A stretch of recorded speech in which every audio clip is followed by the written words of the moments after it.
उसने कहा कि my father drives a Mercedes and your family has not even seen a car, you are lucky that I still love you. Job अच्छी लगना एक तुक्का था, फ्लूक था जो लग गई थी। तो मैं अपने आप को बोलता रहा था तू एकदम निकम्मा है, और उसको एंजॉय करने लग गया कि कुछ नहीं कर सकता। मैंने उन्हें कहा कि आपको कोई शर्म है इन्वेस्टमेंट बैंक में बैठ के आप एस्ट्रोलॉजी की बातें कर रहे हो, इन सब बकवास बातों का कोई मतलब नहीं है। कहाँ तक सही होती है एस्ट्रोलॉजी? रिसर्च की अपनी एस्ट्रोलॉजी कितनी बड़ी इंडस्ट्री है। आपने क्या मार्केटिंग स्ट्रेटेजी यूज की to get more number of customers? हमारा जो मेजर रेवेन्यू है वो मोर देन 95% कंसल्टेशन से आता है। एस्ट्रोलॉजी के पीछे का साइंस क्या है? Hey everyone, welcome to startup founders podcast. आज मेरे साथ एक स्पेशल गेस्ट हैं जिनका नाम है पुनीत गुप्ता, जो कि फाउंडर है एस्ट्रोटॉक के। इनके एक ब्रेकअप होने के बाद इन्होंने 600 करोड़ की कंपनी बना दी, वो भी all bootstrapped with zero funding. और एक पंडित ने इन्हें कहा था कि आपका पहला स्टार्टअप फेल होगा और दूसरा स्टार्टअप बहुत आगे बढ़ेगा। तो आज हम इनकी एक स्टोरी जानेंगे और साथ में हम ये भी जानेंगे कि कैसे एस्ट्रोलॉजी से आप अपने बिजनेस को $1 बिलियन बिजनेस बना सकते हैं। So stay tune with me till the end. Hi Puneet sir, welcome to startup founders podcast show and I am glad आपने अपना टाइम दिया and you came on the podcast. So may be possible आज आपकी इस inspiring story से and आपके इस knowledge से हो सकता है जो यंग एंटरप्रेन्योर्स हैं इंडिया के, उनके लिए हम लोग बहुत कुछ एक अच्छा कंटेंट डिराइव करें और उनको एक बहुत होप दें कि वो जो भी स्टार्ट कर रहे हैं और जो भी फेल हो रहा है एंड वो आगे उनकी लाइफ चेंज कर सकता है, हमारे इंडिया को भी बदल सकता है। सो सर, एस्ट्रोटॉक तो आपने स्टार्ट किया, but before that I want to know कि आपका where are you born and brought up, और ये सब स्टार्ट कैसे हुआ? How was your journey started? तो मैं बॉर्न ब्रॉट अप बठिंडा से हूँ, पंजाब से। वहाँ पे Okay. मैंने स्कूलिंग की। उसके बाद मैंने इंजीनियरिंग की चंडीगढ़ से, पंजाब इंजीनियरिंग कॉलेज से। एंड फिर मैंने 2 इन्वेस्टमेंट बैंक्स में काम किया कुछ 4 साल तक, 2011 से लेके 15 तक। एंड उसके बाद मैं स्टार्टअप वर्ल्ड में आया। एंड जब मैंने पहला स्टार्टअप किया था वो एक आईटी सर्विसेज कंपनी थी। तो उसमें हम लोगों के लिए ऐप बनाते थे, ऐप लोगों को डेवलप करके देते थे। वहाँ से वो मैंने 2.5 साल तक चलाया एंड उसमें बड़ा अच्छा एक्सपीरियंस मिला, बहुत सारे फाउंडर्स के साथ बैठ के काम करने का। 100-150 फाउंडर्स के साथ मैंने काम किया जो IIT-IIM बैकग्राउंड के थे। एंड उनकी पहला जो MVP था वो बनाया और उनके साथ ये सीखा कि कैसा प्रोडक्ट चलता है और कैसा नहीं चलता। तो वो एक बड़ा अच्छा एक्सपीरियंस जो मुझे मेरी लाइफ में ऐड हुआ। वो फिर आगे जाके जब मैंने एस्ट्रोटॉक स्टार्ट किया तो मेरे पास वो लर्निंग थी कि किस तरह से प्रोडक्ट डेवलपमेंट होता है, क्या गलतियां हैं जो नहीं करनी चाहिए, और क्या जो इंपॉर्टेंट पॉइंट्स हैं जो हमेशा ध्यान में रखना चाहिए एक प्रोडक्ट बनाने के लिए, वो फिर यूज़ किया। सर, आपने पहले जॉब भी की थी या डायरेक्टली आपने स्टार्टअप स्टार्ट कर दिया था जिसमें आप ऐप बिल्ड करते थे? 4 साल तक मैंने जॉब किया इन्वेस्टमेंट बैंक्स में। उसमें मैं IT प्रोफाइल में था, तो मैं टेक्नोलॉजी साइड पे था। एंड फिर मैंने एक अपने स्कूल फ्रेंड के साथ मिलके जो IT सर्विसेज कंपनी स्टार्ट किया।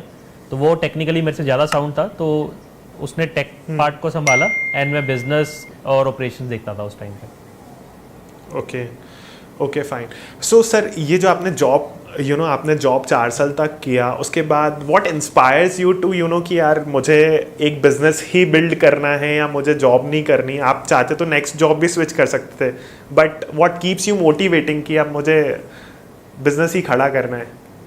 तो मेरा हुआ ऐसे था कि जब मैंने पहली जॉब ज्वाइन की नमूरा में 2011 में, तो वहाँ पे क्या हुआ, I started dating someone and वो सब अच्छा चल रहा था। लेकिन एक दिन हुआ क्या, मैं थोड़े से actually lower middle class family से बिलोंग करता हूँ। एंड जो वो बंदी थी वो काफ़ी अपर क्लास फैमिली से थी, बहुत रिच फैमिली से बिलोंग करती थी। तो एक दिन ऐसे ही जैसे 2 लोग लड़ पड़ते हैं, ऐसे छोटी मोटी बात हुई एंड उसमें उसने बोल दिया मुझे कुछ गलत।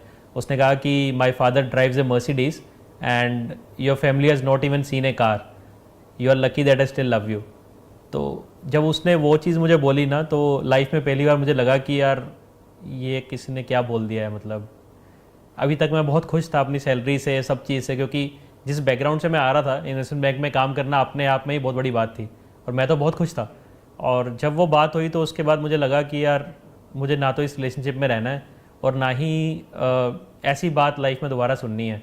तो मुझे लगा कि यार अब आगे कुछ अच्छा करना है, बड़ा करना है, और बड़ा कैसे करना है वो मुझे नहीं पता था। फिर मुझे लगा कि यार स्टार्टअप ही कर लेते हैं, शायद इससे कुछ बड़ा हो जाए। एंड उस रीज़न की वजह से मैंने अगले दिन ही सुबह जॉब छोड़ दिया विदाउट थिंकिंग एनीथिंग कि यार करना क्या है, स्टार्ट क्या करना है, क्या करूँगा, कुछ नहीं पता। ये पता था 3 महीने का नोटिस है, बहुत टाइम होता है, कुछ ना कुछ फिगर आउट कर लेंगे।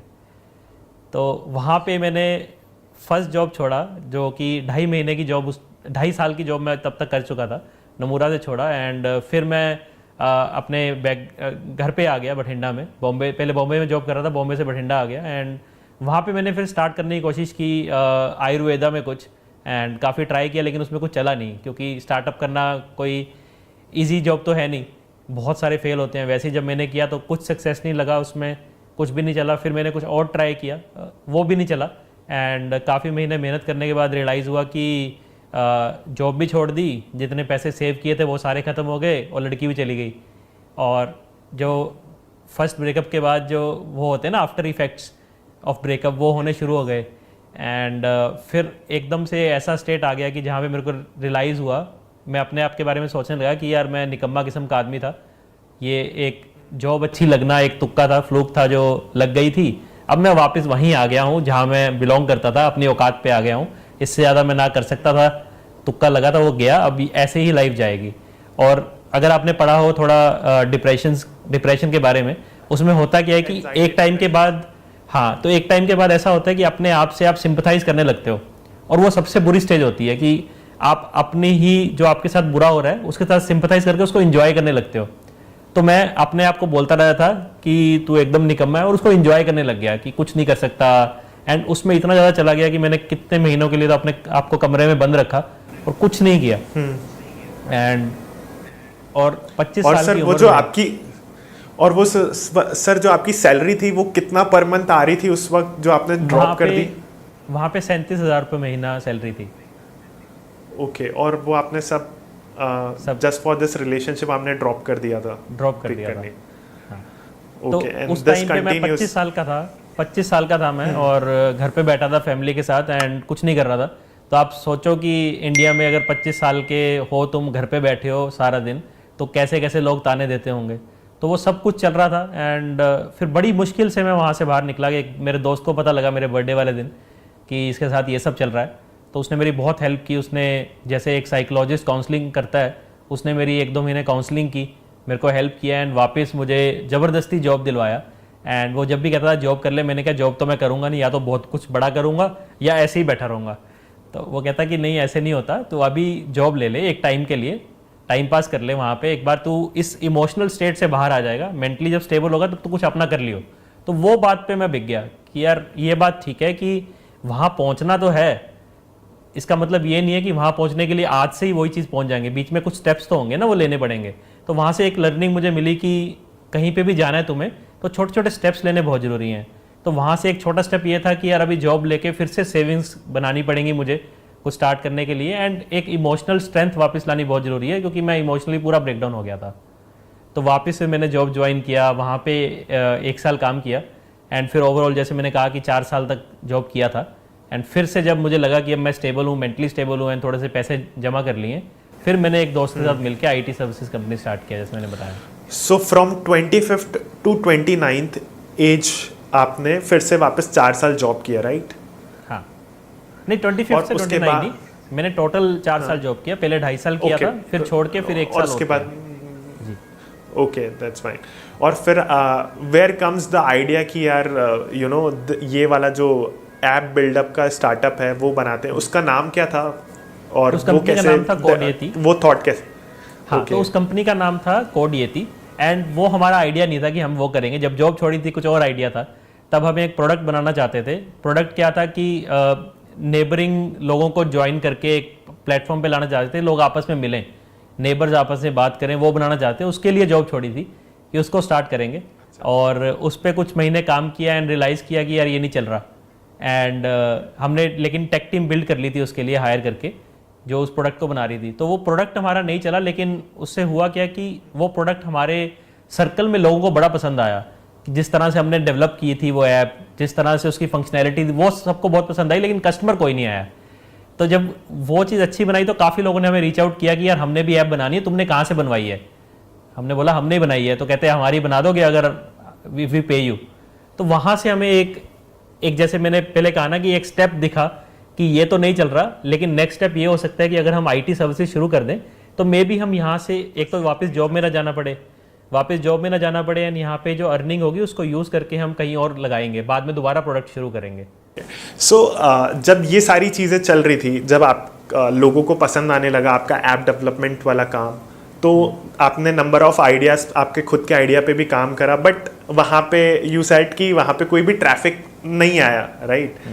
एंड देन जब आप और आगे बढ़े तो आपने ये जो ऐप डेवलपमेंट वाला जो कोड ये आपने कितने टाइम तक किया, और देन उसके बाद फाइनल आपने ये चीज़ क्यों ड्रॉप कर दी जब ये तो सारी अच्छी चल रही थी and you were already expert, आप बहुत अच्छे से ऐप डेवलप कर रहे थे, सबको आपका काम पसंद आ रहा था, देन आपने अगेन ये ड्रॉप क्यों कर दिया?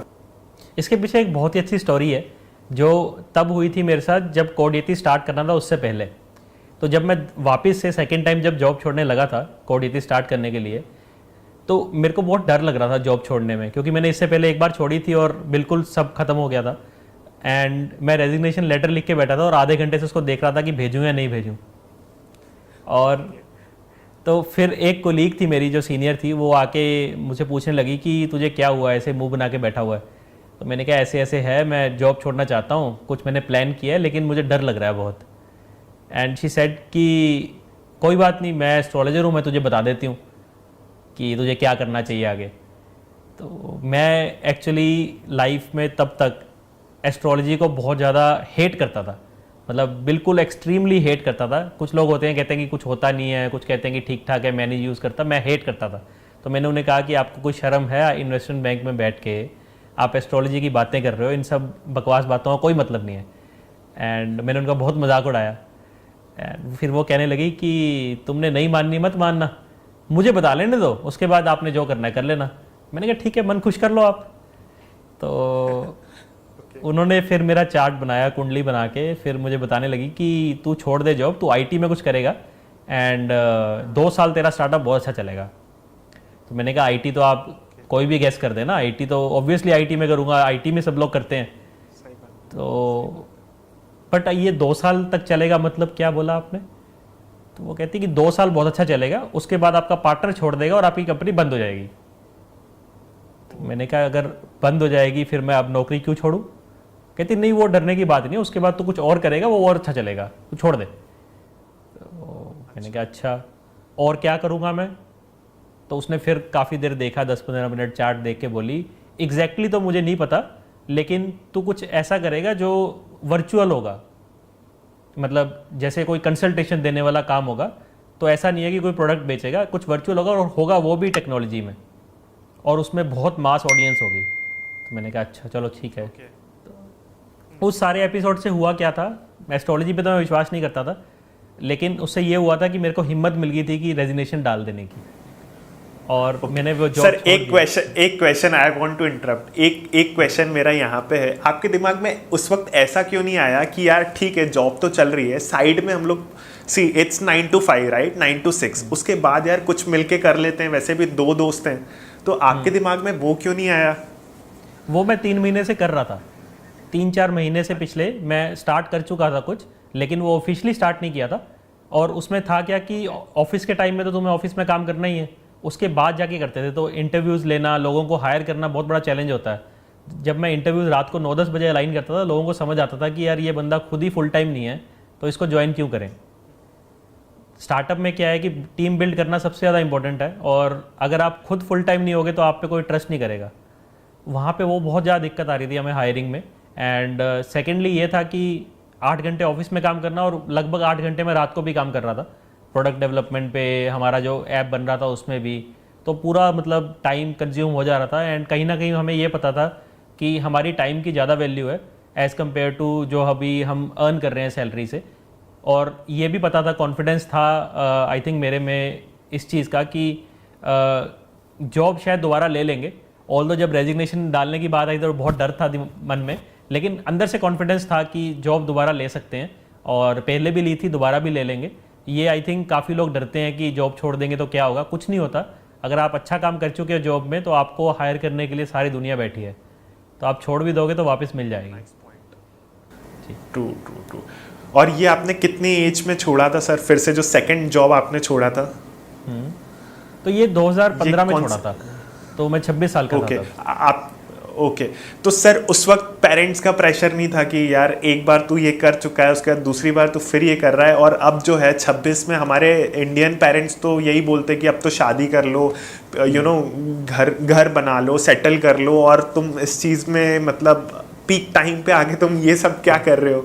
तो ऐसा कोई घर से प्रेशर नहीं है? आपके घर वाले मतलब पेरेंट्स ने आपको नहीं बोला व्हाट यू आर डूइंग? बोला था, स्टार्टिंग में बोला था, जब मैंने पहली बार छोड़ा तब बोला था उन्होंने, लेकिन उनको ये पता था कि कभी भी वो मुझे कुछ बोलते थे मैं सुनता नहीं था, करता मैं अपनी मन की ही था। तो कहीं ना कहीं उन्होंने रियलाइज़ कर लिया था कि कुछ ज़्यादा बोलने का फ़ायदा नहीं है, बुरा बनने वाली बात है, मानने का तो ये है नहीं। तो वो काइंड ऑफ सपोर्ट ही कर देते थे कि टेंशन मत लियो किसी चीज़ की, जो करना है कर ले, टेंशन मत लेना। तो उस तरह से आई थिंक पेरेंट्स से सपोर्ट था कि कुछ ज़्यादा ऐसे नेगेटिव तरह से नहीं लेके जाते थे। लेकिन हाँ, शादी का प्रेशर रहता था। तो जब मैंने स्टार्ट भी कर लिया था, काम अच्छा चल पड़ा था, जैसे ही थोड़ा अच्छा चला तो उनका मैसेज आने लगा कि अब शादी कर देते हैं, अब शादी कर देते हैं, अब टाइम हो गया है शादी। तो मैं उनको बोल देता कि एक बड़ी अच्छी कहानी याद आई मुझे इस पर, आपने जो शादी वाली बात की। तो एक बार उनका फ़ोन आया कि एक बड़ा अच्छा रिश्ता आया है, तो आपकी शादी के लिए बात कर लेते हैं, अभी आप कमाने भी लग गए हो, ठीक चल रहा है सब कुछ। मैंने कहा कहाँ कमाने लग गए हैं, कुछ नहीं, मेरे पास तो पैसे भी नहीं है, अभी मैं कैसे पालूंगा किसी को, मैं खुद नहीं पल पा रहा, सारा दिन काम करते हैं, कैसे होगा। एंड 2 दिन बाद क्या हुआ, मैंने जाके गाड़ी खरीद ली, क्योंकि पैसे तो थे, मैं तो शादी नहीं करनी थी जब अच्छा चल रहा था स्टार्टअप कर दिया था। और 2 दिन बाद गाड़ी खरीद ली, ये बात मैं भूल चुका हूँ, और घर पे गाड़ी की फ़ोटो भेज रहा हूँ कि ये गाड़ी मैंने खरीद ली। तो वो कहते हैं कि तूने गाड़ी लोन पे खरीदी? मैंने कहा नहीं, कैश पे। फिर वो बोलने लगे तेरे पास बेटा पैसे कहाँ से आए? तो ऐसा भी हुआ था एक बार। सही है। एंड देन आपने जब ये स्टार्टअप स्टार्ट किया, जब आपका ये बहुत अच्छा चल रहा था, एंड व्हाट जिस हिसाब से आप बता रहे हो it was going very fine, very smoothly चल रहा था, देन जो आपकी जो फ्रेंड थी जिसने एस्ट्रोलॉजी आपका हाथ देख के या एस्ट्रोलॉजी प्रेडिक्ट करके वो करा था, एग्जैक्टली वो आपके साथ हुआ? 2 साल के बाद आपका फाउंडर आपको, मतलब आपका को फाउंडर आपको छोड़ के चला गया? जी, तो उसका एक रीज़न था, वो स्टोरी बिल्डअप हुई थी ऐसे कि जैसे हमने आईटी सर्विसेज बनाने के लिए जॉब नहीं छोड़ी थी, हमने एक प्रोडक्ट बनाने के लिए जॉब छोड़ी थी, ठीक है। और हमने आईटी सर्विसेज को सिर्फ ऐसे सोचा था कि एक कैश काउ है हमारे लिए, इसको यूज़ करके इसका पैसा हम एक प्रोडक्ट बनाएंगे, प्रोडक्ट में डालेंगे, ठीक है। तो हम क्या कर रहे थे, लगातार उन जो 2 सालों में हम 7 प्रोडक्ट ट्राई कर रहे थे, लेकिन कोई भी प्रोडक्ट हमारा चला नहीं। जितने प्रोडक्ट हमने बनाए किसी पे भी हम कस्टमर नहीं ला पाए, सब प्रोडक्ट फेल होते रहे, और ये आईटी सर्विसेज अपने आप में बहुत बूम होकर चलता रहा। आपने कितने प्रोडक्ट्स डेवलप कर लिए थे इस पीरियड ऑफ टाइम में जो आपने ट्राई एंड टेस्ट? 5-6 बार ट्राई किया था, 5-6 बार अलग अलग चीज़ें ट्राई की। तो उसमें ऐसा था कि जो मेरा को फाउंडर था उसका मतलब काफ़ी टाइम उसमें जाता था, मैं थोड़ा सा इस तरफ रहता था कि इसको स्टेबल रखना है, एंड उसमें थोड़ा टाइम देता था। तो हाँ, तो काफ़ी चीज़ें ट्राई की लेकिन कुछ भी नहीं चला, ठीक है। तो उस टाइम के बाद फिर उनका मन आया कि यार मुझे आईटी सर्विसेज नहीं करनी है, ये तुझे था कि कैश काउ की तरह यूज़ करके कर लेंगे, लेकिन प्रोडक्ट तो कोई चल नहीं रहा है, क्योंकि हम 2 चीज़ों में फोकस करके कभी नहीं कर पाएंगे। और जितने प्रोडक्ट हमारे फेल हो रहे थे उसका सिंगल रीज़न ये था कि हम फोकस नहीं थे। पैसा जहाँ से आ रहा है वो हमें करना नहीं, जो करना है वो पैसा नहीं दे रहा। तो अल्टीमेटली क्या हो रहा था कि जो नई चीज़ है उस पर फोकस नहीं हो रहा और वो फेल हो जा रही थी। फिर उसने कहा एक दिन कि यार इस चक्कर में मुझे नहीं फंसना, मैं अपना टाइम वेस्ट कर रहा हूँ, मुझे ये काम ही नहीं करना, मैं ये छोड़ रहा हूँ और मैं अपना या तो जॉब ढूंढूंगा या अलग से कुछ करूँगा, मुझे इसके साथ नहीं जुड़ना है अब जो हमारा मेन बिजनेस है। तो फिर उसने इस रीज़न से एग्जिट किया। ओके। और सर एक चीज़ और मैं पूछना चाहूँगा, लेट्स से आपने जो 6-7 आपने सबसे पहले एक नेबर्स को कनेक्ट करने वाली वेबसाइट बनाई, और आपके दिमाग में और कौन कौन से अच्छे आइडियाज़ थे जो आप ऑलरेडी इम्प्लीमेंट कर चुके थे, जो आपने 6-7 products, I mean 6-7 apps and all जो बनाए थे, उसमें से कौन कौन से? मैं बताता हूँ उसमें से जिसमें बड़ा अच्छा कस्टमर एक्वायर कर लिया था हमने, लेकिन फिर भी उसको छोड़ना पड़ा हमें। तो हमने क्या किया था, जैसे अगर कभी हम मेट्रो में जाते हैं तो वहाँ पे क्या होता है कि अगर हम व्हाट्सएप यूज़ कर रहे हैं, तो जैसे आप व्हाट्सएप यूज़ कर रहे होंगे, पीछे 2 लोग खड़े अपने आपके व्हाट्सएप में देख रहे होंगे कि क्या बात कर रहा है, उसको कोई मतलब नहीं आपकी चैट से, लेकिन देखेंगे, ठीक है। ये हमारी है सब जगह, मेट्रो में यही होता है, कहीं भी आप पब्लिक जगह जाओगे आपका कोई ना कोई फ़ोन देख रहा होगा, ठीक है। तो हमने इसमें एक ऐसा सोचा कि इसमें एक मास्क बना देंगे जिससे आपकी फ़ोन की जो स्क्रीन है वो, अगर आप पूरा परपेंडिकुलर देख रहे हो उसको तो आपको दिखेगी, थोड़ा सा भी कोई एंगल से देखेगा तो नहीं दिखेगी, ठीक है। तो हमने क्या किया, एक मास्क चैट नाम से ऐप बनाई जिसमें क्या होता था कि वो स्क्रीन मास्क हो जाती थी और उस मास्क में हम कुछ लिख भी सकते थे कि हट बकचोद उधर देख, ऐसे करके लिख दिया उसमें ऐसे कुछ तो वो उसको दिखता था साइड से। Creative idea. हाँ, साइड से दिखता था वो, Okay. और अपने आप को नहीं दिखता था, अपने आप को चैट दिखती थी। तो वो हमने प्रोडक्ट बनाया था जिसमें बहुत ही अच्छे डाउनलोड्स आए, सब कुछ हुआ। एंड वो इसलिए छोड़ना पड़ा कि जब हमने इन्वेस्टर से बात की तो हमने उसका ना पेटेंट नहीं लिया था।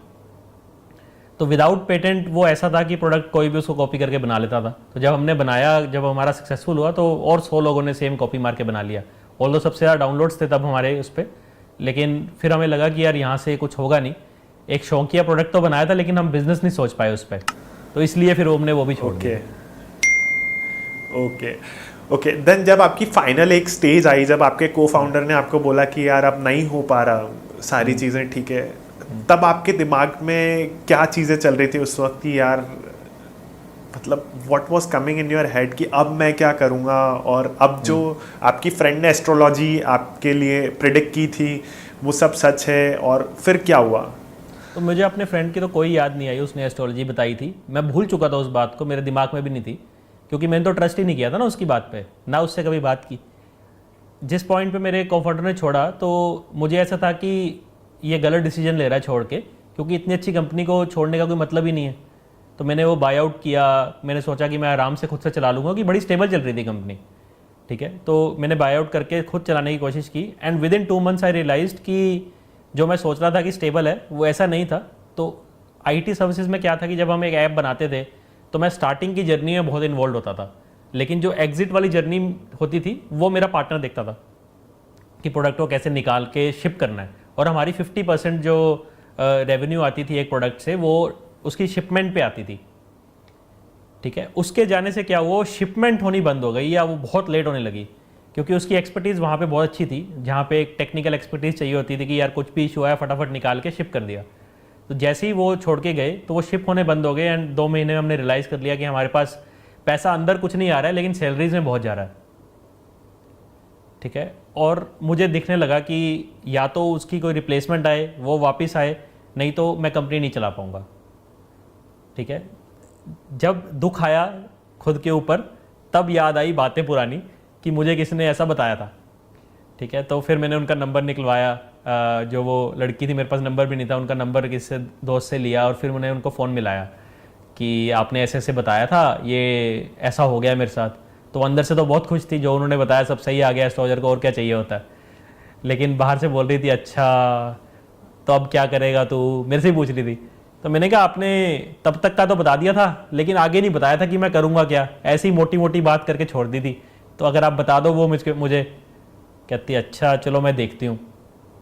देखने लगी और फिर से वही बात कि कुछ ऐसा करेगा जो राहु की वजह से, ऐसे ऐसे वर्ड्स यूज़ किए उसने, थोड़ा थोड़ा मुझे याद है कि राहु की वजह से मास पे होगा और बहुत सारे मास ऑडियंस होगी, और सैटर्न की वजह से ये आईटी का प्रोडक्ट होगा, और यहाँ पे सैटर्न की पोजीशन ये है तो ये वर्चुअल कुछ चीज़ होगी जो चलेगी। तो मैंने कहा होगा क्या? कहती वो मुझे समझ नहीं आ रहा अभी। तो मैंने कहा अच्छा। तो उसी बात करते करते मुझे लगा कि यार अगर कोई बंदा इतना अच्छा प्रेडिक्शन कर सकता है, उसने एग्जैक्टली बता दिया था 2 साल बाद ये छोड़ देगा, तो क्यों ना मैं एस्ट्रोलॉजी में कुछ कर लूँ।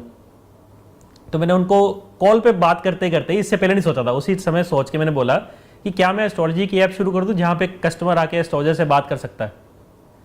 और जैसे ही मैंने बोला वो कहती हाँ यही करेगा तू। यही चीज़ थी, मैं समझ नहीं पा रही थी, लेकिन अब तू देख जो मैंने चीज़ें बताई हैं सारी इसके साथ जुड़ रही हैं। और कहती इसमें तेरा एक वीनस भी यहाँ पे बैठा है जिसकी वजह से तेरी फीमेल ऑडियंस बहुत ज़्यादा होगी। मैंने कहा अच्छा तो फिर इसको करना चाहिए। कहती बिल्कुल करना चाहिए। मैंने कहा चल जाएगा? कहती आज नहीं चलेगा, 1 साल बाद चलेगा, लेकिन तू आज स्टार्ट कर ले। तो मैंने कहा ठीक है।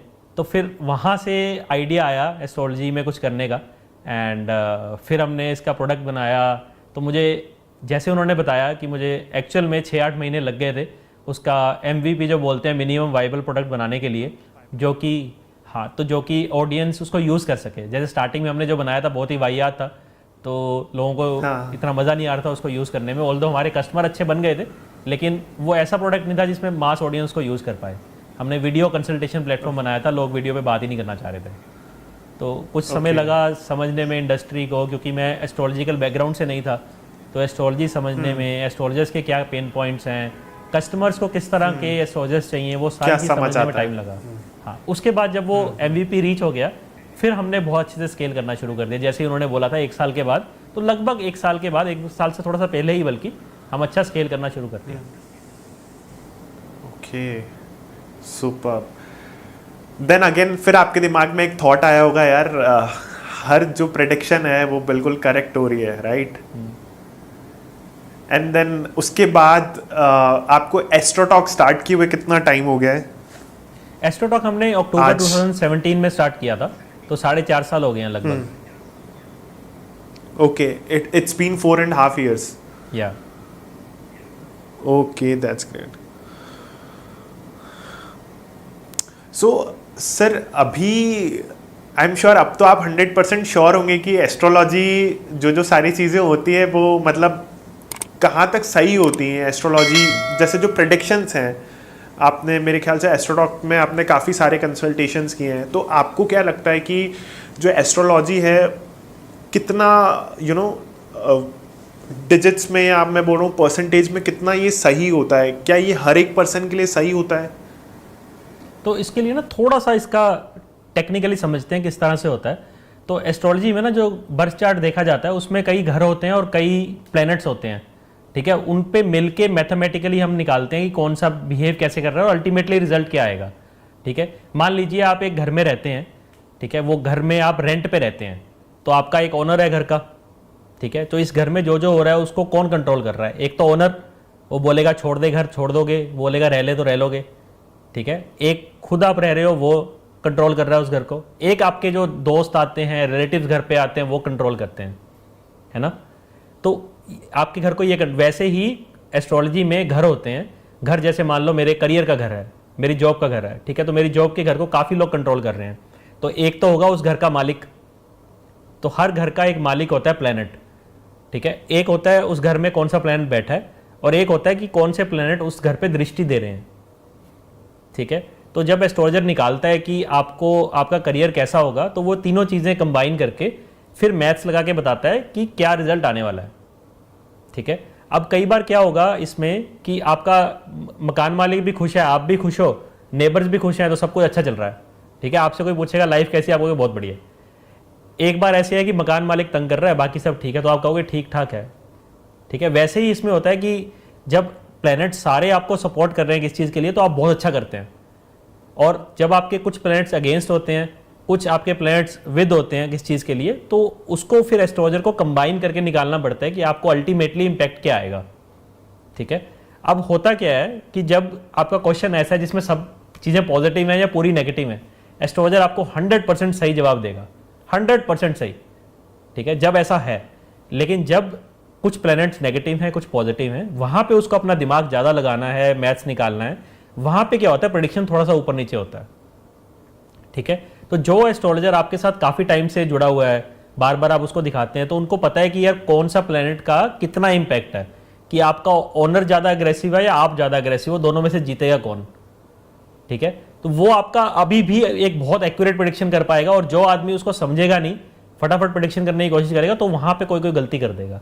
तो ओवरऑल जो हमारा अभी ऐप पे है, हमारा 80 से 85% की एवरेज है जो एक्यूरेट प्रेडिक्शन आता है। जो हमारे कस्टमर से हम पूछते हैं कि कितना एक्यूरेट रहा, तो 80 से 85% की डेली एवरेज रहती है हमारी। सर, जब सेकंड टाइम जब आपकी फ्रेंड ने आपको बताया था कि आप ये कर लो और दिस विल कम, मतलब जब आपकी फ्रेंड ने आपको सेकंड टाइम ये बताया कि यार ये आपका 2 साल के बाद ये फेल हो जाएगा, और जब वो सारी चीज़ें हैपन होने लगी, और तब आपने फिर से अपनी फ्रेंड को अप्रोच किया था, तब जब उसने आपको एग्जैक्ट आपके फ्यूचर के बारे में बताया, और जब आप आपने बताया फ़ोन कॉल पे थे और आपने एस्ट्रो टॉक के बारे में सोचा, तो क्या एग्जैक्टली आपके दिमाग में आया कि नहीं यार, आपके दिमाग में कॉन्फिडेंस आ गया था कि यार अब मैं जो करूँगा बिल्कुल 100% चलेगा ही चलेगा, मतलब एस्ट्रो टॉक जो है वो 100% ऊपर जाने वाला है, या कुछ ऐसा? मतलब तब तो आई थिंक आपको 100% कॉन्फिडेंस भी हो गया होगा।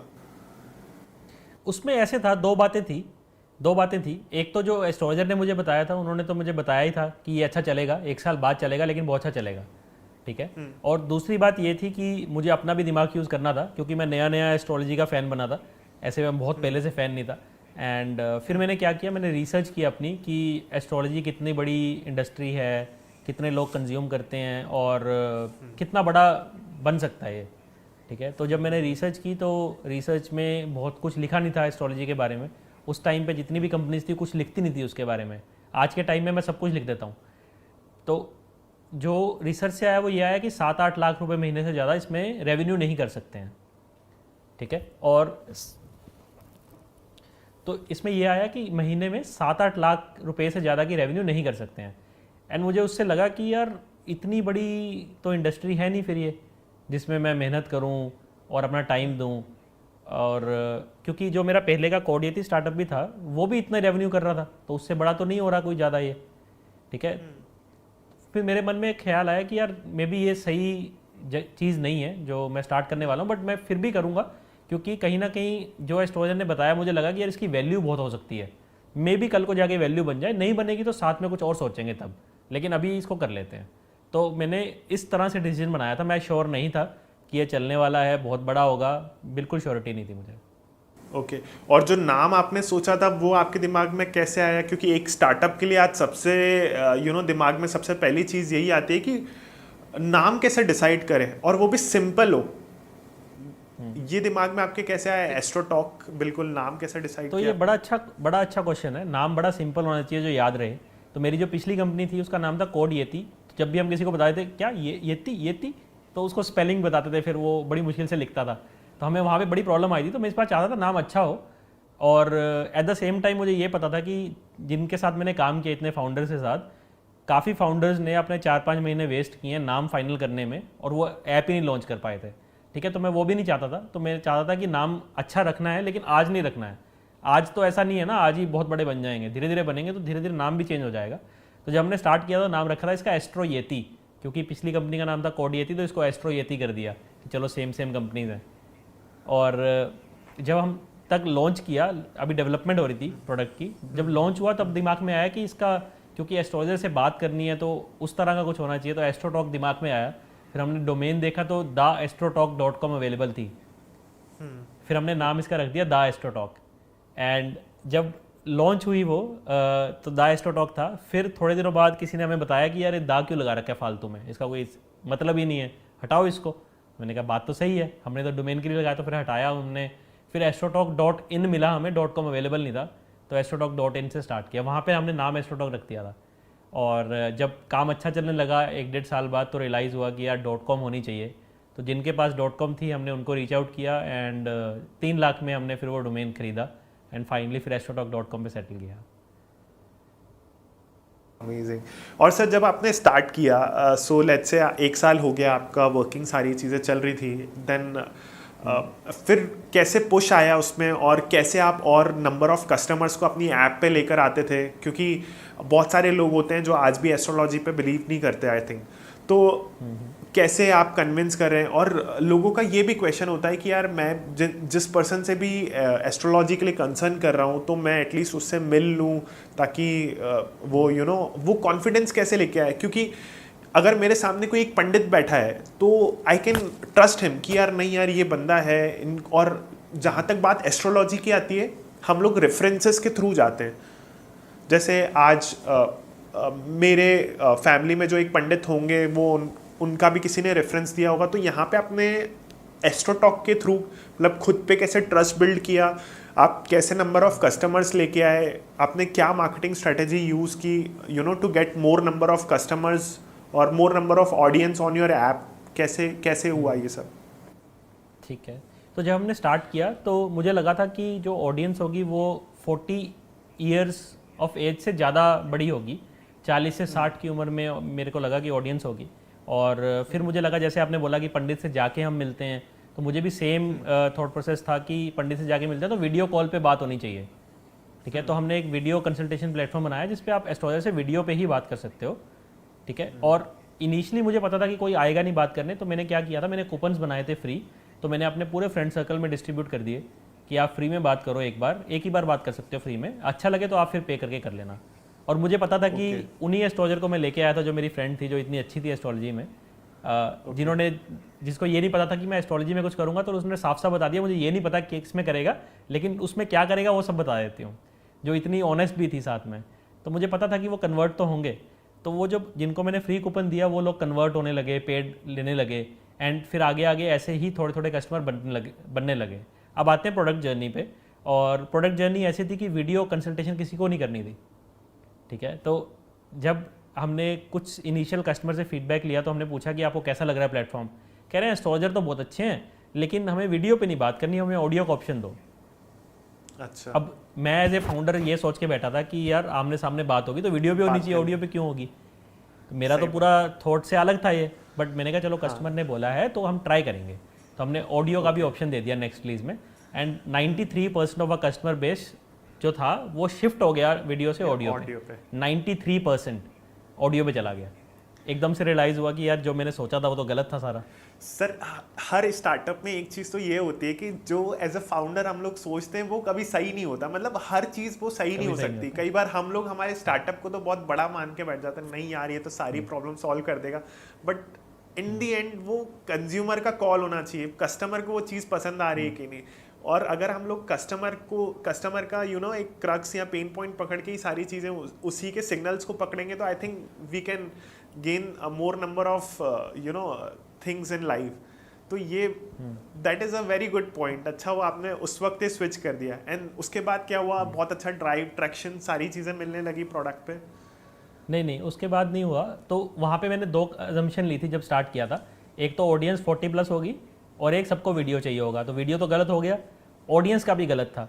तो 40+ ऑडियंस नहीं थी हमारी 25 से 35 साल के जो यूथ है वो मेन ऑडियंस था। 40+ भी हैं ऑडियंस, बहुत अच्छी ऑडियंस है, लेकिन मेन यहाँ पे आ रहा है क्योंकि जो लोग 25 से 35 की उम्र में हैं उनकी अभी शादी हो रही है, हुई है या हो चुकी है जस्ट, और वो करियर में भी अभी उस जगह नहीं पहुँचेंगे, एकदम स्टेबल हो गए हैं, दोनों चीज़ें उनके दिमाग में चल रही हैं। सबसे ज़्यादा कन्फ्यूज वो लोग हैं, तो वो लोग हमारे पास आए। दोनों जम्पशन एक तो गलत हुई, ठीक है।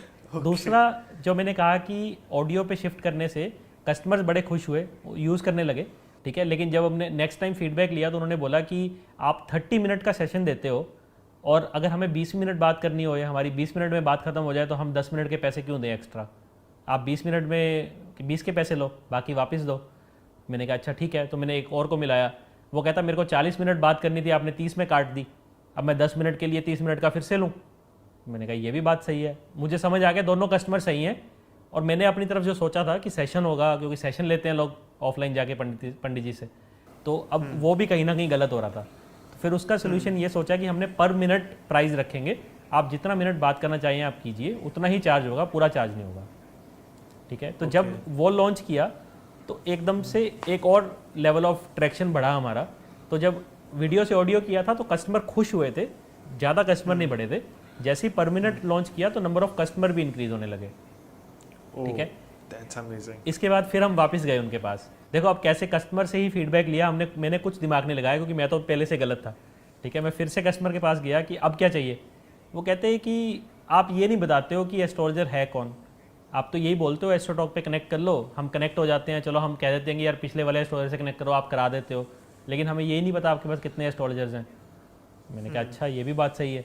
तो हमने नेक्स्ट वर्जन में क्या किया, जो हमारे एस्ट्रोलॉजर्स थे उसको लिस्ट करना शुरू कर दिया, सबके नाम, फोटो, एक्सपीरियंस, रेटिंग, रिव्यूज़ आप पढ़ सकते हो, वो दिखा देंगे। जैसे आपने एक बड़ा अच्छा क्वेश्चन किया था कि आपको जब किसी एस्ट्रोलॉजर के पास जाना होता है आप किसी रेफरेंस के थ्रू जाते हो, ठीक है। यहाँ पे क्या था, वो रेफरेंस आपको ऑनलाइन ही मिल गया, क्योंकि आपने उनके रिव्यूज़ पढ़ लिए हैं कि कौन अच्छा है कौन बुरा है, ठीक है। तो वो मिलने लगा। उससे फिर क्या हुआ, 2 तरह से ट्रैक्शन बढ़ा।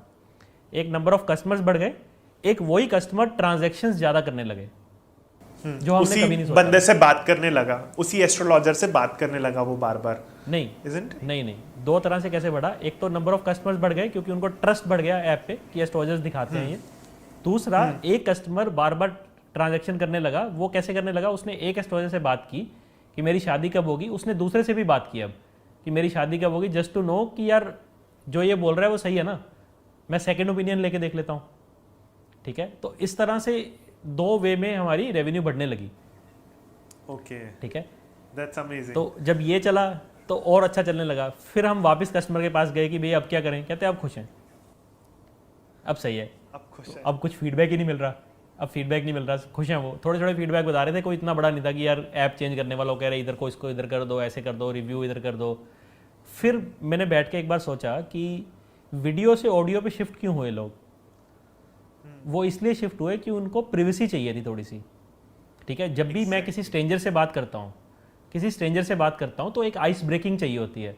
आइस ब्रेकिंग क्या होता है कि एक बार हाई हेलो होगी, उसके बाद अब मैं जैसे मर्जी जाके उससे बात कर सकता हूँ, लेकिन आइस ब्रेकिंग में बड़ा ज़्यादा एफर्ट आता है, ठीक है। और उस टाइम पे मैंने ये भी रियलाइज़ किया कि जब भी मैं अपने दोस्त तक से बात करता था तो मैं एक बार उसको व्हाट्सएप पे मैसेज डालता था कि भाई तेरे को कॉल करूँ क्या, व्हाट्सएप पे मैसेज डालता था कि भाई तेरे को कॉल करूँ क्या, और फिर कॉल करता था। तो मैंने कहा ये काफ़ी जो एक्सपीरियंस है ना व्हाट्सएप के बाद चैट पे शिफ्ट होता जा रहा है कॉल से ज़्यादा। तो लोग चैट पे ज़्यादा बात कर रहे हैं, कॉल पे कम कर रहे हैं, तो क्यों ना चैट लॉन्च की जाए कि एस्ट्रोलॉजर से चैट पे बात कर लो। तो इस बार कस्टमर ने हमें नहीं बताया था, मैंने ये सोचा तो मैं कस्टमर के पास गया कि ये चैट लॉन्च करें तो कैसा लगेगा। कह रहे नहीं हम नहीं यूज़ करेंगे। काफ़ी लोगों से पूछा, बड़ा नेगेटिव फीडबैक आया कस्टमर्स का कि चैट नहीं यूज़ करेंगे क्योंकि स्लो होगा, टाइम वेस्ट होगा, कई बार कनेक्शन नहीं होगा, कुछ भी हो सकता है। बट मेरे अंदर से इंट्यूशन बहुत थी कि वीडियो से ऑडियो शिफ्ट सिर्फ प्रिवेसी से हुआ था और चैट से बड़ी प्रिवेसी कुछ नहीं है, करेक्ट, ठीक है। तो हमने लॉन्च कर दिया जस्ट एक गट फीलिंग से कि ट्राई करते हैं, ठीक है। और जैसे ही लॉन्च किया हमारी 65% ऑडियंस कॉल से चैट पे शिफ्ट हो गई। जो मना कर रहे थे उन्होंने भी, वो भी शिफ्ट हो गए। अब हमें समझ नहीं आया कि उसने हमें मना क्यों किया, झूठ तो कोई कस्टमर बोलेगा नहीं, सही बात है। तो वो शिफ्ट क्यों हुआ। अब उसके रीजंस जब बाद में हमने तहकीकात की, आइस ब्रेकिंग तो था ही जो हमने सोचा था, उससे बड़ा रीज़न ये था कि हमारे को दोपहर में और रात में बहुत कम ट्रैक्शन होता था, बहुत कम कस्टमर यूज़ करते थे दोपहर में और रात में। दोपहर में लोग ऑफिस में बैठे हैं, अपने कॉल पे बात कैसे करें, रात में अपने घर में बैठे हैं, कई बंदों के घर में ऐसे बैठे हैं कि आवाज़ इधर उधर जाएगी तो बात नहीं कर सकते। चैट आने से क्या हुआ, वो रात को भी बात करने लगे, अपने पेरेंट्स के साथ बैठ के बात कर रहे हैं, किसी को पता नहीं है, ऑफिस में अपने बॉस के साथ बैठ के बात कर रहे हैं, बॉस को पता नहीं है। तो एकदम से बहुत बड़ा एक जो कस्टमर बेस था वो ओपन हो गया हमारे लिए। वो एक बहुत ही बड़ा इनोवेशन रहा जिसकी वजह से, मतलब जब मैं कह रहा हूँ ना MVP रीच हुआ, तो वो इस जगह पे रीच हुआ था 1 साल बाद जब हमने चैट लॉन्च किया। तो एकदम से प्रोडक्ट काफ़ी ऊपर उठ गया हमारा, एंड हमने मतलब with in a few months market के लीडर बन गए थे हम उसके बाद।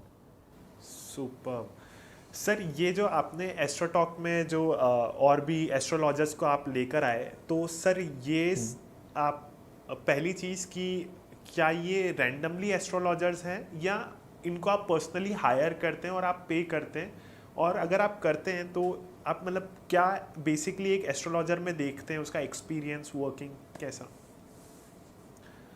तो एस्ट्रोलॉजर्स को जब हमने स्टार्टिंग में हायर करना शुरू किया था तो फर्स्ट तो मेरी फ्रेंड थी, उनको तो डायरेक्टली हायर कर लिया था क्योंकि मुझे ट्रस्ट बहुत ज़्यादा था। सेकंड जब हम हायर करने गए तो इस इंडस्ट्री में ना इंटरव्यूज़ नहीं होती थी, और मैं आया था IT इंडस्ट्री से जहाँ तो बिना इंटरव्यू के आदमी से बात नहीं करते हैं। तो मैंने जब कुछ एस्ट्रोलॉजर से बात की कि आप हमारे साथ काम करेंगे, कहते करेंगे। तो मैंने कहा इंटरव्यू अरेंज कराना है, किस टाइम आपकी इंटरव्यू करें। तो उन्होंने मुझे डांट दिया, आपने हमारा अपमान किया है, जितनी आपकी उम्र है उससे ज़्यादा मुझे एक्सपीरियंस है, आपने बोला कैसे ऐसे इंटरव्यू लेने के लिए, हम आचार्य जी इंटरव्यू देंगे, हम बड़े बड़े सेलिब्रिटीज़ का बताते हैं, आप छोटी सी कंपनी को इंटरव्यू देंगे, ऐसे करके बड़ा उन्होंने बोला मुझे। तो मैंने कहा ठीक है sir, I am really sorry, आप इंटरव्यू मत दीजिए, लेकिन हम तो नहीं कर पाएंगे, हम थोड़ा लेट ग्रो कर लेंगे, लेकिन इंटरव्यू के बिना किसी को हायर नहीं करेंगे। तो वो चीज़ काफ़ी लोगों के साथ रिपीट हुई, वो सिर्फ एक आदमी नहीं थे जिन्होंने ऐसे कहा, काफ़ी लोगों ने मुझे ऐसे कहा। लेकिन चलते चलते कुछ लोग थे जो हम्बल थे, जो इंटरव्यू देने के लिए कहते हाँ हमें तो कुछ भी टेस्ट ले लो, कोई दिक्कत नहीं है, लो टेस्ट। तो ऐसे फिर काफ़ी लोगों की इंटरव्यूज़ ली। सेकंड बंदा सिलेक्ट करने में बहुत टाइम लगा क्योंकि हमें पता नहीं था कि किस तरह से जज करना है उसको, कि क्या क्या क्वालिटीज़ देखनी है। तो फिर हमने बाद में ये बना लिया उसका कि हमने कुछ केस स्टडीज़ बनाई। जैसे मान लो कि मैंने आपकी केस स्टडी बना दी कि आपके पास्ट में क्या क्या हुआ है, मैंने अपने पास लिख के रख लिया, आपकी बर्थ डिटेल लिख के रख ली। हमने एस्ट्रोलॉजर को बोला कि भाई ये आदमी है, इसकी बर्थ डिटेल ये है, इसके पास्ट में क्या क्या हुआ है लिख के दे दो। फ्यूचर नहीं पूछ रहे हम, पास्ट पूछेंगे। फ्यूचर में मैं भी गलत हो सकता हूँ, जो मेरे एस्ट्रोलॉजर ने प्रेडिक्ट किया, तो हम आपको जज कैसे करें, हम पास्ट में जज करेंगे, ठीक है। तो अगर वो उसका 80% से ज़्यादा एक्यूरेट आता था तो हम उसको हायर करते थे, नहीं तो उसी समय ही रिजेक्ट कर देते थे। तो जितने भी लोग हमने हायर किए हैं वो basis the experience, basis the certificate नहीं किए हैं। सब लोगों को इसी केस स्टडी के ऊपर अगर उन्होंने इतने मिनिमम % एक्यूरेसी दिखाई है तभी उनको ऑनबोर्ड किया। Oh that's amazing. सुपर। और सर आपका मोनेटाइजेशन और रेवेन्यू मॉडल अभी सिर्फ कंसल्टेशन से है या और भी कुछ है? I mean ads and all कुछ? नहीं, एड्स तो नहीं है। हमारा जो मेजर रेवेन्यू है वो कंसल्टेशन से ही आता है। मोर देन 95% कंसल्टेशन से आता है। और कंसल्टेशन का बिजनेस मॉडल बिल्कुल सिंपल है, जहाँ पे आप एस्टोरेज से कनेक्ट करेंगे, आप पर मिनट जितने मिनट बात करेंगे उतना का बिल कट जाएगा आपका, और उसमें हमारा कुछ कमीशन रहता है। ठीक है। इसके अलावा जो बाकी 5% में है वो ये है कि कई बार किसी एस्ट्रोलॉजर ने बताया कि आप पूजा करा लो, मंगल दोष पूजा फॉर एग्जांपल।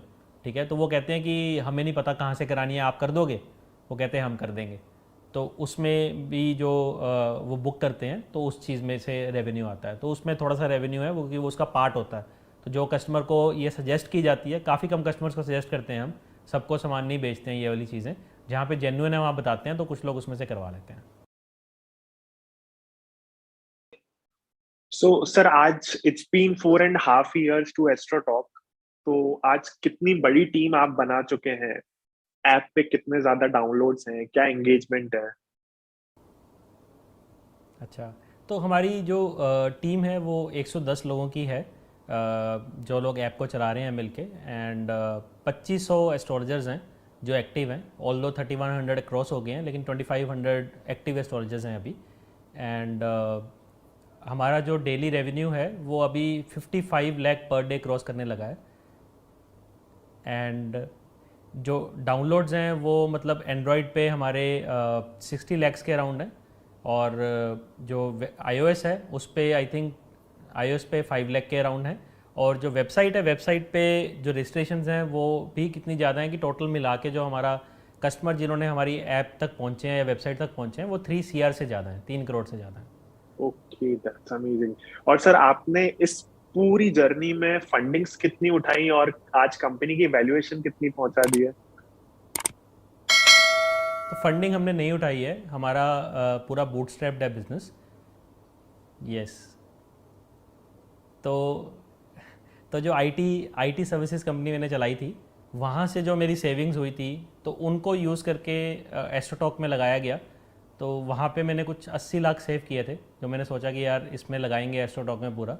तो मैंने 30 लाख के आसपास स्पेंड कर दिया था। उसके बाद फिर एस्ट्रोटॉक प्रॉफिटेबल हो गया। ओके।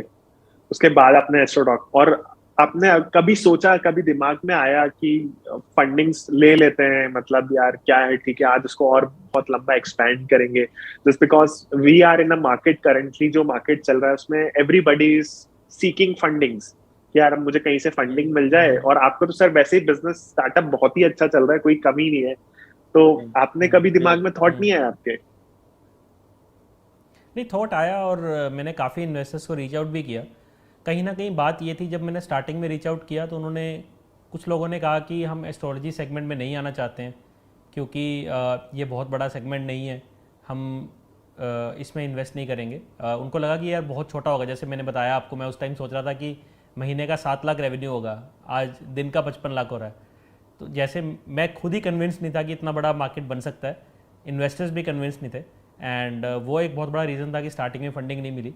एंड उसके बाद जैसे जैसे हम ग्रो करते रहे, उसके बाद भी रीच आउट किया, लेकिन कहीं ना कहीं इन्वेस्टर्स को अभी भी लगता है कि ये बहुत बड़ा मार्केट नहीं है, तो वो लोग इन्वेस्ट नहीं करना चाहते हैं इसमें। एंड दूसरा रीज़न उसका ये है कि एस्ट्रोलॉजी थोड़ा सा टैबू था आज से कुछ साल पहले, कि लोग यूज़ करते थे तो बताते नहीं थे। बहुत सारे लोग कंज्यूम करते हैं एस्ट्रोलॉजी, लेकिन एक दूसरे से बात नहीं करते थे उसके बारे में। एंड सेम चीज़ इन्वेस्टर्स के लिए भी था कि यार ये कूल नहीं है। तो जब हमने अपना ब्रांड इस्टेब्लिश किया, तो हम अपने आप को डिस्टिंक्शन एक देना चाहते थे कि हम इस तरह से अपने आप को, प्लेटफॉर्म को नहीं दिखाना चाहते कि हमारे ब्रांड को लोग परसीव करें कि ये बहुत ही ओल्ड एज ब्रांड है, पंडित से बात करना है, इस तरह से परसीव करें। हम एक बहुत ही modern, cool and sexy brand बनाना चाहते थे, जहाँ पे यंग कस्टमर आके जुड़ें एंड उनको ये ना लगे कि यार मैं इस तरह से यूज़ कर रहा हूँ इसको। तो हमने उसको अलग तरह से पोजीशनिंग किया अपने आप को, कि यंग कस्टमर को बिल्कुल भी ऐसा ना लगे। जैसे कुछ लोग होते हैं जो स्पिरिचुअलिटी में बिलीव नहीं करते हैं, फॉर एग्जांपल। कुछ लोग होते हैं कि अगर आप उनको ये बोलेंगे कि आपके साथ ये हो जाएगा अगर आप नहीं करेंगे, तो आपके ज़िंदगी में बहुत कुछ गलत हो जाएगा, आप स्टोरेज से बात करो। तो ये चीज़ें क्या करती हैं, लोगों को रिपेल करती हैं इसकी तरफ आने के लिए, कि यार आप हो गए शुरू, यही कर रहे थे ना सारे लोग, तो कि डरा धमका के उनसे पैसे हड़पने वाला। तो हमने वो भी बिल्कुल नहीं किया, हमने बिल्कुल सिंपल रखा अपने ब्रांड को कि कोई बात नहीं, हमें डरा के कस्टमर नहीं एक्वायर करने, हमें बस ये दिखाना है कि इसके फ़ायदे क्या हैं। जैसे मैंने अपनी लाइफ से सीखा कि यार उस एस्ट्रोलॉजर ने मुझे बताया था, काश मैं अगर उसकी बात पे बिलीव करता हूँ शायद मैं कुछ और भी कर पाता। मैंने तो बिलीव ही नहीं किया था उसकी बात पे, लेकिन हाँ उसके बाद जितनी चीज़ें हुई उस पर बिलीव किया। और एस्ट्रो टॉक भी उसने कहा था कि चलेगा, उसकी वजह से भी एक बिलीव था, क्योंकि खुद तो बिलीव नहीं आया था जो मैंने रिसर्च की थी कि यार ये चल सकता है। ठीक है, तो उससे बड़ा फ़ायदा होता है। तो हमने वही चीज़ें प्रेजेंट करने की कोशिश की। मैंने एक कहानी बताऊंगा मैं अपनी, जहाँ से एस्ट्रो टॉक काफ़ी ग्रो हुआ था मार्केटिंग में। तो एक दिन क्या हुआ, मैं ऑफिस से आया, 2019 की बात है ये। ऑफिस से आया, बड़ा परेशान था किसी बात की वजह से। ऑफिस में कोई चीज़ कर रहे होंगे, नहीं होगी, मैं बड़ा परेशान था उस दिन। एंड घर पे आया, थोड़ा सा होता है ना कई बार बंदा फ्रस्ट्रेटेड होता है, तो वैसे था। आके मैं कोरा चलाने लगा, कोरा स्क्रॉल कर रहा था। उसमें एक क्वेश्चन आया कि क्या किसी ने कोई 5 करोड़ रुपए कमाता है साल के, कमाता है तो वो कैसा फील होता है। ठीक है, तो मुझे लगा कि मैं इस पे आंसर लिखना चाहिए मुझे। ठीक है, क्योंकि उस समय हमारा था इतना प्रॉफिट। और मुझे पता नहीं क्या हुआ, मैंने उस पे आंसर पे क्लिक किया और लिखना शुरू कर दिया।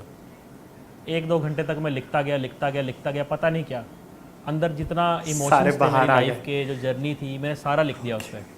सारे बाहर आ गए। मैंने कुछ नहीं सोचा क्यों कर रहा हूँ, कैसे कर रहा हूँ, बस मैं परेशान था, मैंने सब लिख दिया उस दिन पूरे मन से, और कोई एक चीज़ छुपाई नहीं, पूरी लिख दी। और वो इतना लंबा आंसर है, 10-15 मिनट लगते हैं उसको पढ़ने में।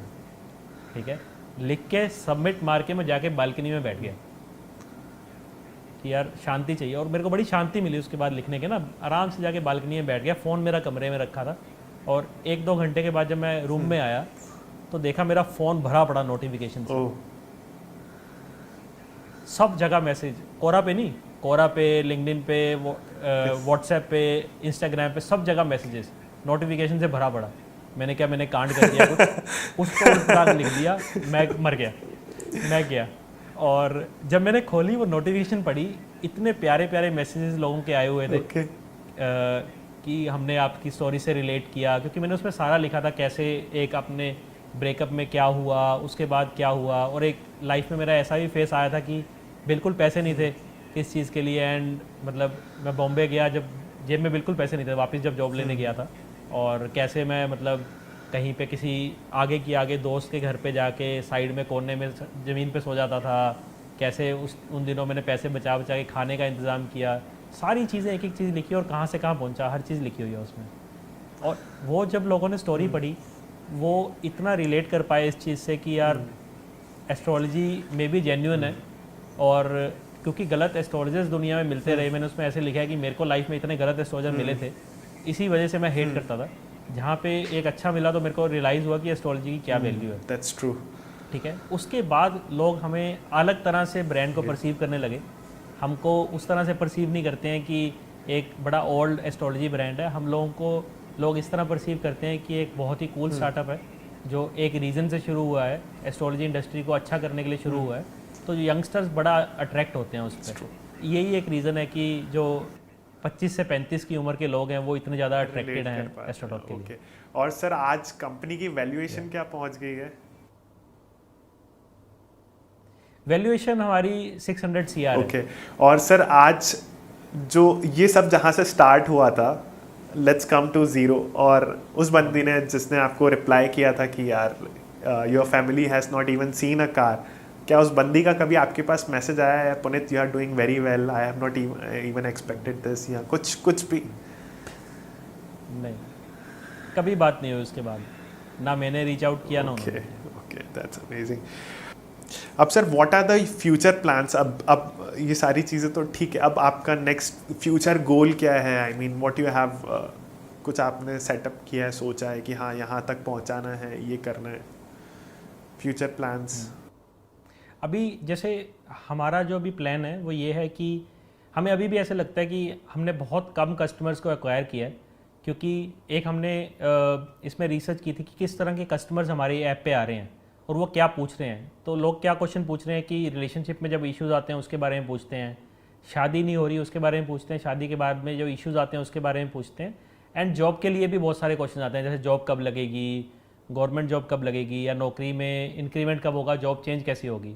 तो ये सारे ना यूथ के मेन प्रॉब्लम्स हैं, हम सब लोगों की यही प्रॉब्लम है ना। तो अगर इन सब प्रॉब्लम के एस्ट्रोलॉजर अच्छे से आंसर दे पा रहे हैं, लोगों की हेल्प हो पा रही है, तो हमारा कस्टमर बेस बहुत बड़ा होना चाहिए, जो हमने अभी उसको रीच आउट नहीं किया है। तो हमारा अभी तो एम सिंपल यही है कि हमें मार्केटिंग पे फोकस करना है, ब्रांड मार्केटिंग पे फोकस करना है, ज़्यादा से ज़्यादा लोगों तक रीच करना है, उनका ट्रस्ट जीतना है, उनको अपने ऐप पे एक बार लाना है। क्योंकि हमें ये पता है कि जिसने एक बार यूज़ कर ली वो हमेशा यूज़ करता रहेगा, क्योंकि हमने अपने डेटा से ये देख लिया है। इसके लिए हमने क्या किया है कि हमने जो भी एस्ट्रोटॉक डाउनलोड करता है, हम उसको फर्स्ट सेशन फ्री देते हैं एस्ट्रोलॉजर से बात करने के लिए, कि आप एक बार हमारा प्लेटफॉर्म ट्राई करके देख लो, नहीं अच्छा लगा प्रीमियम मार्केटिंग बाकी स्ट्रेटेजी, हमें पता है कि उनको अच्छा लगेगा। अंबानी वाली सोच, पहले चीजें दे दो, आदत लगा दो, उसके बाद सारी चीजों को कर लो। That's amazing. जी जी। तो उससे क्या है कि लोग एक बार यूज़ करके देखेंगे, क्योंकि मेरे जैसे बहुत लोग हैं ना, मेरा क्या एटीट्यूड था एस्ट्रोलॉजी के लिए, मैं तो नहीं करूँगा यूज़, ये तो बकवास है, ये कुछ नहीं होता है। इस एटीट्यूड के बहुत सारे लोग दुनिया में बैठे हैं आज भी। हम उनको सिर्फ ये कह रहे हैं कि आप फ्री में यूज़ कर लो, आपको कुछ नहीं देना, आप फ्री में यूज़ कर लो। और हमें पता है एस्ट्रोलॉजर जब उनको अच्छा बात बताएंगे, उनको थोड़ा सा ट्रस्ट होगा, फिर वो वापस हमारे पास ज़रूर आएंगे।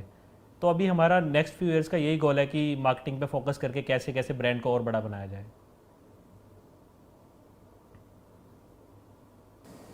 और सर आपके कोई कॉम्पिटिटर्स वगैरह, आई डोंट थिंक शायद ही कोई कॉम्पिटिटर इतना ग्रो करा होगा, या कोई ऐसा शायद ही कॉम्पिटिटर होगा, या कोई अगर है आपका, आपको लगा कि मेरा कोई कॉम्पिटिटर है? नहीं है, देखो बहुत सारी ऐप्स अभी एस्ट्रोलॉजी में आ रही हैं, हर दिन कोई ना कोई नई ऐप लॉन्च हो रही है एस्ट्रोलॉजी में, लेकिन अभी तक तो कोई आसपास नहीं है जो हमारी रेवेन्यू है उसके, मतलब जो मार्केट में सारे प्लेयर्स की मिला के भी टोटल रेवेन्यू हमारी रेवेन्यू से कम है आज की डेट में। तो और जितने भी प्लेयर हैं हम थोड़ा स्टडी तो ज़रूर करते हैं उनके बारे में कि इससे हमें अच्छा कंपटीशन मिल सकता है या नहीं मिल सकता। तो जो चीज़ सबसे ज़्यादा हमें दिखी कि अभी तक हमें नहीं दिखा कि इनमें से कोई प्लेयर कंपटीशन हमें देगा, उसका रीज़न है कि ये है, हमने जब ग्रो किया था ना, हमने बहुत इनोवेट किया था, हमने कस्टमर की प्रॉब्लम समझ समझ के उसके चेंजेस किए प्रोडक्ट में, ताकि उसको वही चीज़ मिल जाए जो उसको चाहिए। या एक बार जब चैट लॉन्च किया था कि उसको जो चाहिए उसको शायद पता नहीं है, उससे भी आगे बढ़ के हमने कुछ किया उनके लिए।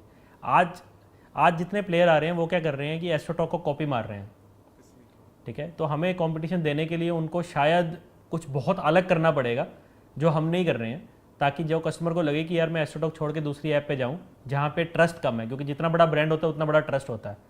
तो अगर वो सेम ही ब्रांड बनाएंगे सेम कॉपी करके, तो वो हमसे नहीं जीत सकते। अभी तक सारे वैसे ही sir it's like a Instagram. अगर आप सोचो कि मैं भी एक इंस्टाग्राम बना लेता हूं, तो इंस्टाग्राम में मार्क ज़करबर्ग ऑलरेडी कितना आगे सोच रहे हैं और क्या क्या इम्प्लीमेंट कर चुके हैं, आप वो नहीं कर सकते at the very initial stage, right? So is it same kind of thing, right? क्या मैं सही समझ रहा हूँ? हाँ, दो रीज़न नहीं, एक और रीज़न होता है इसमें।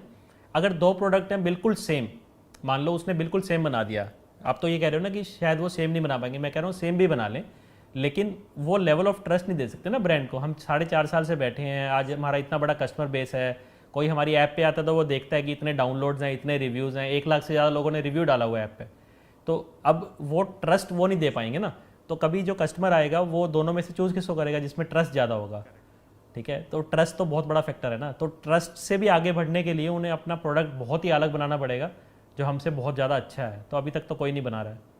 सर अब मेरे 2 लास्ट क्वेश्चंस हैं, मतलब आप ही के पूरा एस्ट्रोटॉक से रिलेटेड। बहुत कॉमन क्वेश्चंस हैं जो मैं हर फाउंडर से पूछता हूँ।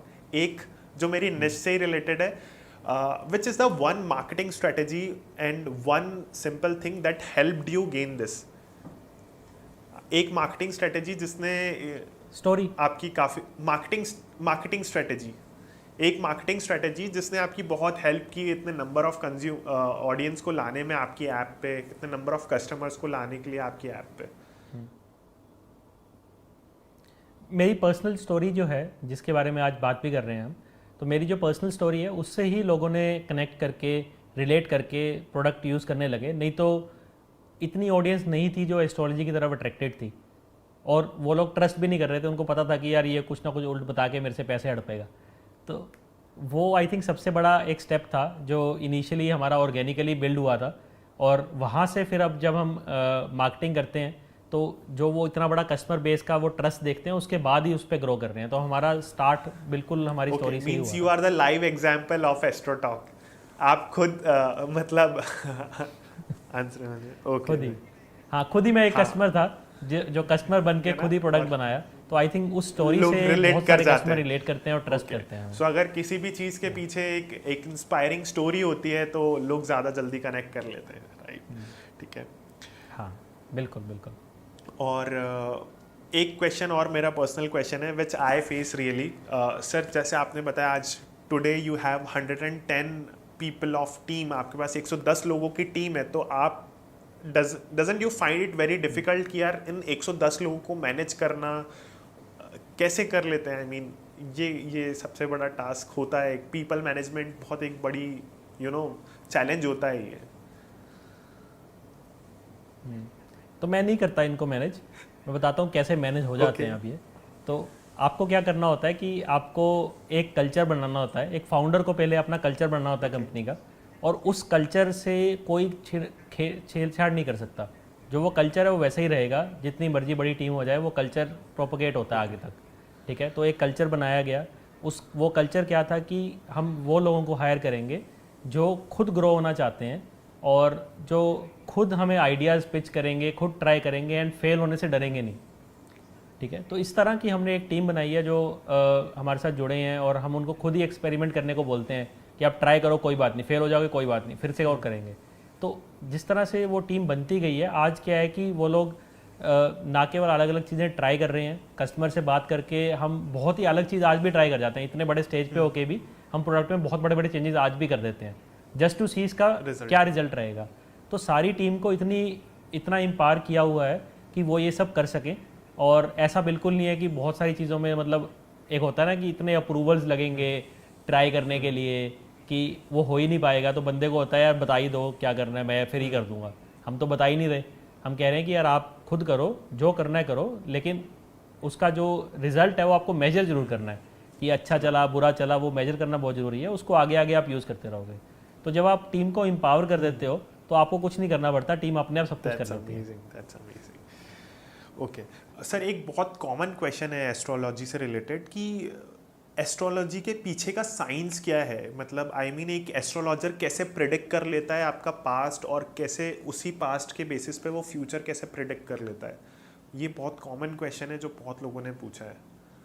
ठीक है, तो दूसरी चीज़ इसमें ये होती है कि हर चीज़ की ना दशा होती है। जैसे कई बार क्या होता है, जब हम कॉलेज में थे तो किसी लड़की को पसंद करने लग गए, कुछ 1-2 साल बाद अब किसी और को पसंद करने लग गए, तो क्या होता है वो बार बार आता है हमारे साथ, है ना। तो एस्ट्रोलॉजी में क्या करते हैं लोग, दशा चेक करते हैं कि आपकी दशा क्या चल रही है। तो जैसे एक शादी की दशा होती है, जैसे आपने किसी कस्टमर ने एस्ट्रोलॉजर से पूछा कि मेरी शादी कब होगी, ठीक है, तो वो दशा निकालेगा। दशा क्या होता है, शादी की दशा किसी की 2 साल में, 1.5 साल में, 3 साल में बार बार आती रहती है। तो जब आती है तो किसी की 3 महीने के लिए आती है, 6 महीने के लिए आती है, 2 साल के लिए आती है, तो ऐसे बार बार आती है। ठीक है, और जब जब आती है तो हमें कोई ना कोई अच्छा लगने लगता है। ठीक है, हमारी लाइफ में ऐसा होता है। अब जब वो क्वेश्चन पूछता है एस्ट्रोलॉजर से कि मेरी शादी कब होगी, तो एस्ट्रोलॉजर क्या करता है, वो देखता है कि अब जो उसकी नेक्स्ट दशा आने वाली है उसमें से सबसे स्ट्रॉन्ग दशा कौन सी है। ठीक है, हो सकता है कि अभी एक दशा आएगी 6 महीने के बाद, एक आएगी 4 साल के बाद, तो वो दोनों में देखेगा कौन सी स्ट्रॉन्ग है।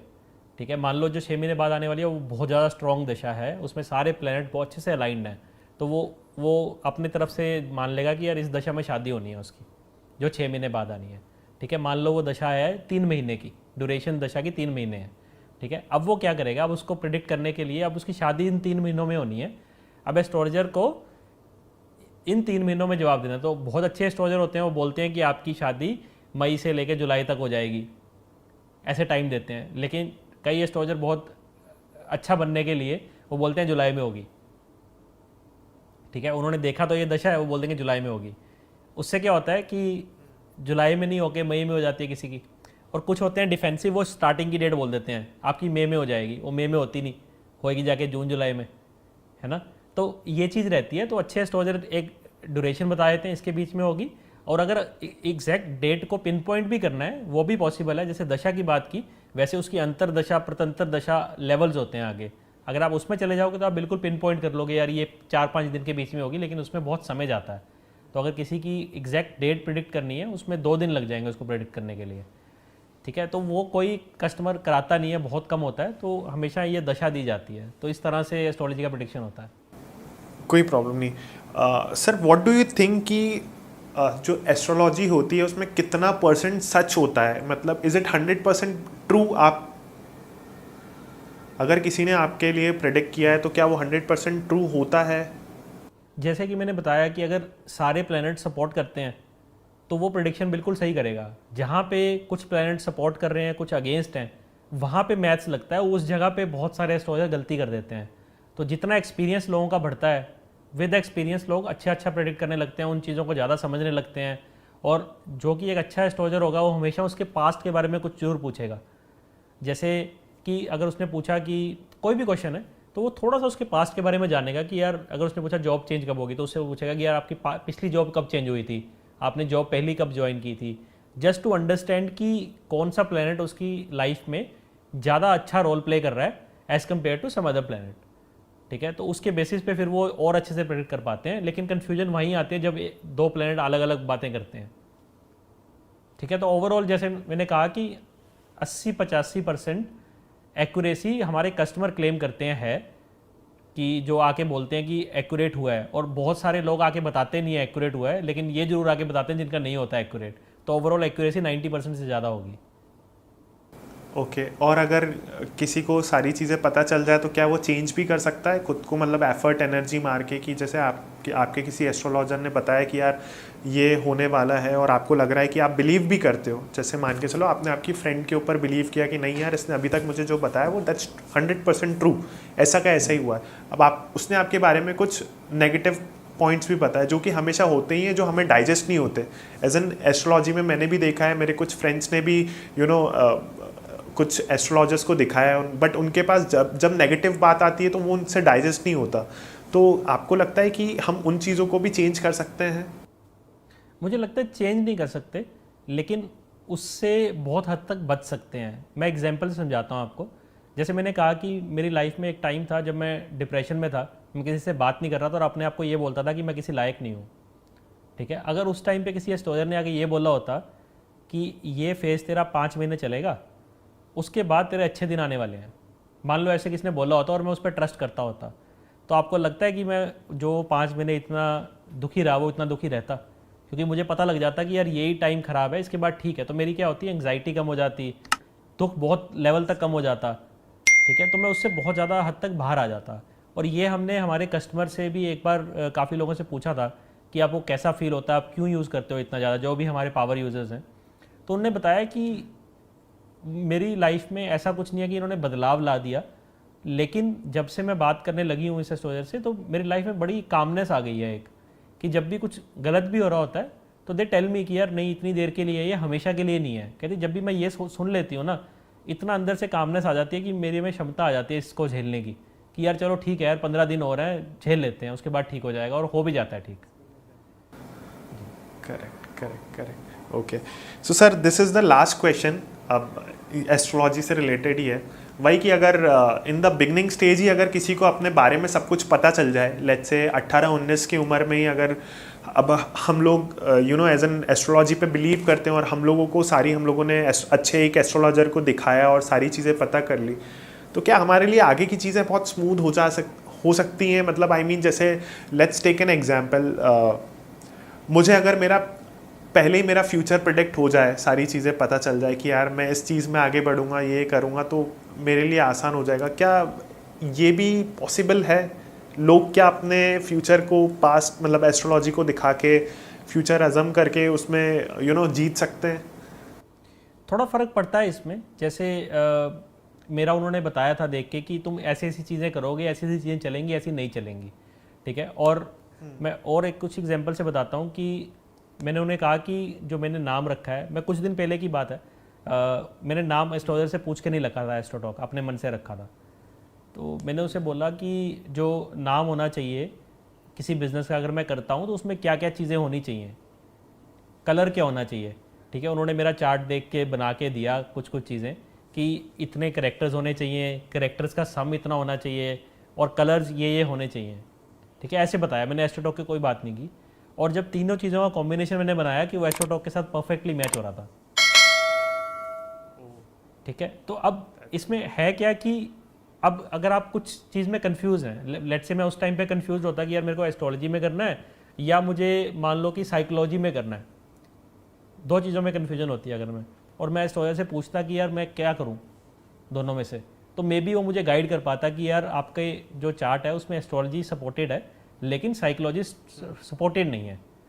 ठीक है, तो आप एस्ट्रोलॉजी की तरफ ध्यान दो, तो क्या होगा कि आपकी जो कन्फ्यूजन है वो उसमें थोड़ा सा आपको फ़ायदा हो जाएगा, आप सीधा उस पर फोकस कर दोगे, आप पहले जो स्ट्रगल कर रहे हो वो थोड़ा सा उससे पास कर जाओगे, क्योंकि आपके चार्ट में जो जो चीज़ें सपोर्टेड होती हैं अगर आप उसमें काम करते हो आप खुश भी रहते हो और ज़्यादा अच्छा कर पाते हो।